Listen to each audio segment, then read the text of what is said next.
दोस्तों, जंतर मंतर पर हम लोग हैं अभी, है ना। और आप सब लोगों को जानकारी है कि 22 दिन हो गए सोनम वांगचुक का, नेहा और बाकी जो जेएनयू और इलाहाबाद विश्वविद्यालय के छात्र हैं और भी कई युवा करीब 20 के करीब भूख हड़ताल में बैठे हुए हैं। सोनम वांगचुक और बाकी जो विद्यार्थी हैं, अपना आयसा के छात्र जो बैठे भूख हड़ताल में, कि परीक्षा से पहले पेपर बेचने का धंधा बंद कर दो और जो इस धंधे को करा रहा है उसका इस्तीफा दे दो। और इसके कारण जिन छात्रों के जिन्होंने आत्महत्या कर दी, उनके परिजनों को आर्थिक सहायता करने का काम करो। ये सीतापुर उत्तर प्रदेश से आए हुए, आखिरकार इतना दूर उत्तर प्रदेश से क्यों आए, दिल्ली आने का कारण क्या है और क्या इनकी सोच है, क्या सोच और क्या आंदोलन में समर्थन देने के लिए क्यों आए, तो आप बात करेंगे। आज लाखों की भीड़ यहाँ पर इकट्ठी हुई। मेरा नाम अक्षय है, मैं सीतापुर से समता किसान मजदूर संगठन के साथी 6 साथी यहाँ पर आए हैं। हमारे आज ये स्थिति है कि युवाओं के सपनों को बेचा जा रहा है। पेपर लीक एक बड़ा इनका लीक तंत्र है, बार बार ये लीक कर देते हैं, जिसके माध्यम से युवाओं के भविष्य पेपर को बेचकर औने पौने दाम पर अपने कुछ चंद मित्रों को बेचकर हम युवाओं के सपनों के साथ खिलवाड़ कर रहे हैं। ऐसे में आज इसलिए हम लोग जंतर मंतर पे आए हैं। 22 दिन से हमारे साथी सोनम वांगचुक, मनीष, नेहा और तमाम साथी, नौजवान साथी आंदोलन कर रहे हैं इस जंतर मंतर पे। UPSI, UPP, SSC, bank, railway, ऐसे कोई वैकेंसी नहीं है जिसमें पेपर लीक नहीं हो रहा। इसके पहले भी एनटीए ने पेपर लीक कर दिया। एनटीए को बैन कर देना चाहिए, धर्मेंद्र प्रधान को इस्तीफा दे देना चाहिए। राहुल, आपका संगठन दिल्ली आया है सीतापुर से, तो दिल्ली आने का कारण क्या है? लाखों लोग, मतलब अगर पूरी गणना हो तो आज 2 लाख से ज्यादा लोग जंतर मंतर पर पधार चुके हैं अब तक। जी बिल्कुल, सबसे पहले मैं अपना परिचय देना चाहूँगा। मेरा नाम राहुल प्रियदर्शी है और मैं सीतापुर उत्तर प्रदेश का रहने वाला हूँ और मैं एक संगठन से जुड़ा हूँ, संगठन किसान मजदूर संगठन। आज दिल्ली आने का कारण जो है, मेन यही कारण है कि जो युवाओं के साथ भेदभाव किया जा रहा है। भेदभाव का मतलब यही है कि पेपर लीक जैसे मामले आ रहे हैं बराबर, इनको रोक नहीं पा रही है सरकार। जबकि अगर देखा जाए इस सिस्टम से, इस भ्रष्ट सिस्टम से ना जाने कितने युवा सुसाइड कर चुके हैं। और हम चाहते हैं कि ये जो सरकार चल रही है देश के, चाहे प्रधानमंत्री हो, शिक्षा मंत्री हो, ये अब इनके बस की बात नहीं देश को संभाल सके। मेरा मानना है इनको इस्तीफा दे दें और ये घर बैठ जाएं, क्योंकि अब इनके हाथ में देश सुरक्षित नहीं है। सक्षम, आप दिल्ली आए हैं, आपको पता है कि जेएनयू की नेहा, उनके और साथी जेएनयू से इलाहाबाद विश्वविद्यालय के आयसा के छात्र 22 दिन से भूख हड़ताल पर है, सोनम वांगचुक भूख हड़ताल पर। तो आपका संगठन और आप सब लोग सीतापुर से दिल्ली क्यों आए हो? सही बात है, हम आए यहाँ पे संसद चलो के समर्थन में, सीजेपी के समर्थन में। हम संसद चलो के अभियान से हम आए हुए हैं। संसद चलने की है, कल 20 तारीख को संसद चलना है। तो मैं तो यही कहूँगा कि आप जो भी ये वीडियो देख रहे हैं, आप सब आइए, इसके प्रतिभागी बनिए, सहभागी बनिए। अभी हमारे साथ में वरिष्ठ साथी जन आंदोलन के राष्ट्रीय समन्वय की और सीतापुर से ऋचा सिंह जी आई हुई। ऋचा सिंह जी, आपसे अपील करता हूँ, आज आने का कारण क्या है? क्यों आपका पूरा संगठन दल बल के साथ आप दिल्ली पहुंची हैं? क्या कारण है आने का और क्या आप देशवासियों को संदेश देना चाहते हैं जो राजनीतिक पोल को सुनते होंगे?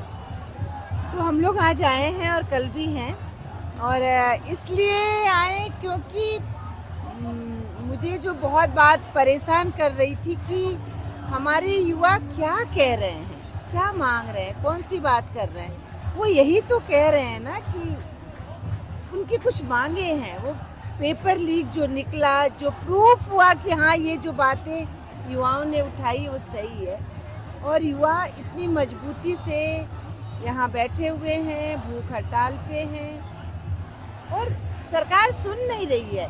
वो सरकार जिसको हमने ही चुनकर भेजा है और वो सरकार बनती है, और इतनी बुरी स्थिति, ऐसी संवादहीनता। तो ये जो संवाद ही नहीं करेंगे कि जाओ, ये जो घमंड है उनका, ये जो उनका बिल्कुल हेठी है कि जाइए, आपको जो करना है आप मर जाइए, हम आपकी नहीं सुनेंगे, ये कतई ठीक बात नहीं है। और इस पर सवाल खड़ा होना चाहिए और बहुत सारे लोगों को जुटना चाहिए, क्योंकि ये ठीक बात नहीं है। और यही सोचकर मैं सीतापुर से हूँ, और सीतापुर में ऐसे बहुत अनुभव हैं हमारे पुराने कि गांव में धरना देकर बैठ गए तो हमारे जिले के लोग आए, प्रशासन आया और वो हो पाया, वो मुद्दा सुलझा। उनकी नाक के नीचे बैठे हैं और कल से संसद सत्र, मानसून सत्र चलने वाला है और हमारे युवा हैं। तो बस मुझे लगा कि बिल्कुल चलना चाहिए, हम सबकी जिम्मेदारी है कि हम चलें और अपने युवाओं को जो भी ताकत जैसे भी बन पड़ सकती है जरूर दे। इसलिए ऋचा जी, ये क्या दिलाता हूँ आपको, 1918 का एक वाक़या, जब भारत गुलाम था, तो गुजरात का मैं जिक्र करूंगा। गांधी जी ने बहुत भूख हड़ताल की है, लेकिन मैं गुजरात का जिक्र करूंगा। मजदूरों की हड़ताल के पक्ष में गांधी जी ने भूख हड़ताल की थी और अंग्रेज सरकार ने सुनवाई की थी। मतलब गुलाम जो थे मजदूर, उन्होंने, और गांधी जी भी गुलाम थे, और गुलाम देश के नागरिकों की सुनवाई हुई भूख हड़ताल के बाद। और ये देश की आजादी के 8 दशक बाद बहुत सरल सी मांग और बहुत साफ मांग है। सोनम वांगचुक और बाकी जो विद्यार्थी हैं, अपना आयसा के छात्र जो बैठे भूख हड़ताल में, कि परीक्षा से पहले पेपर बेचने का धंधा बंद कर दो और जो इस धंधे को करा रहा है उसका इस्तीफा दे दो। और इसके कारण जिन छात्रों के जिन्होंने आत्महत्या कर दी, उनके परिजनों को आर्थिक सहायता करने का काम करो। ये 3 मांगे हैं। बिल्कुल इतनी ही मांगे हैं। कोई ऐसा नहीं कह रहे हैं कि हमको आसमान के तारे तोड़कर लाइए। रूट चीज को, मतलब धर्मेंद्र प्रधान क्यों नहीं इस्तीफा देंगे, क्यों नहीं दे सकते? और मैं तो एक और बात कह रही हूँ कि भाई आप कुछ करो या ना करो, बात तो करो। पिछले 22 दिनों में जब से ये चल रहा है, 20 जून से चल रहा है, और तब से सरकार की तरफ से एक प्रस्ताव भी नहीं आता है, कोई आया ही नहीं बात करने। मतलब आई डोंट केयर वाला जो स्टाइल है कि मैं आप लोगों की परवाह नहीं करता हूँ जनता की, तो जनता को याद दिलाना ही चाहिए, दिलाना ही पड़ेगा। हमारे पास और कोई रास्ता नहीं है कि साहब आपको हम लोगों ने ही चुनकर भेजा है और आपको हमारी आवाज सुननी ही पड़ेगी। नहीं सुन रहे हैं, देखते हैं कब तक होता है, देखते हैं कल क्या होता है। तो बस मेरी अपील है, अनुरोध है कि जो साथी भी इन खबरों को देख रहे हैं, सुन रहे हैं, समझ रहे हैं, संसद के लिए जो मार्च है उसमें जरूर जुड़े।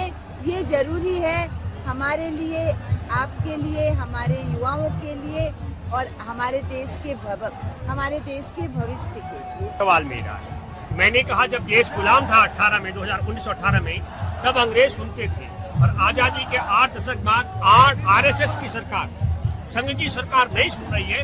तो इसमें अगर हम तुलना करें भारत में अंग्रेजों के शासन की और मौजूदा संघ के शासन की, तो कौन बेहतर लगता है ऐसे में जनता की बात को सुनने के मामले में?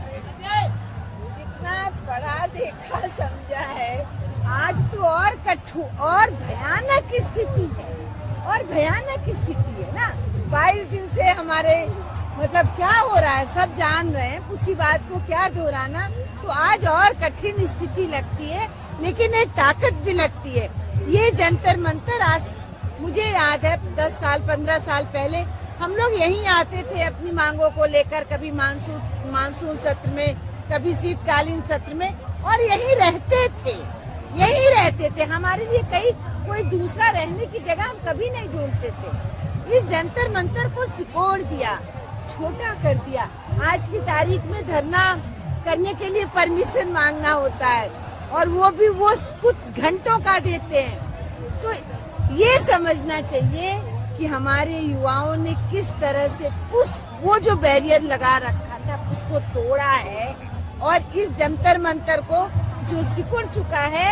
लेकिन आज जिस तरह से लाखों की संख्या में लोग आ जा रहे हैं, तो एक बात तो साफ है कि आपने जंतर मंतर को बैरिकेडिंग लगाकर छोटा किया, लेकिन संविधान की बात पर, अपने युवाओं के भविष्य के लिए, अपने देश के लिए ये छोटी जगह भी कितनी बड़ी हो गई है। पिछले 3-4 घंटों से बैठे हैं, एक बार भी क्रम टूट नहीं रहा है। पूरे अंदर तक हम लोग नहीं जा पाए क्योंकि जा ही नहीं पा रहे थे, खिसक नहीं रही है भी। तो ये अपने आप में दिखाता है और मुझे लगता है सरकार को इससे सबक लेना चाहिए कि जब अंग्रेजों को उखाड़ फेंका था तो फिर आप क्या हैं साहब। ठीक है, कई बार टाइम लग जाता है, लेकिन ये मंजूर तो नहीं है ये परिस्थिति, इसलिए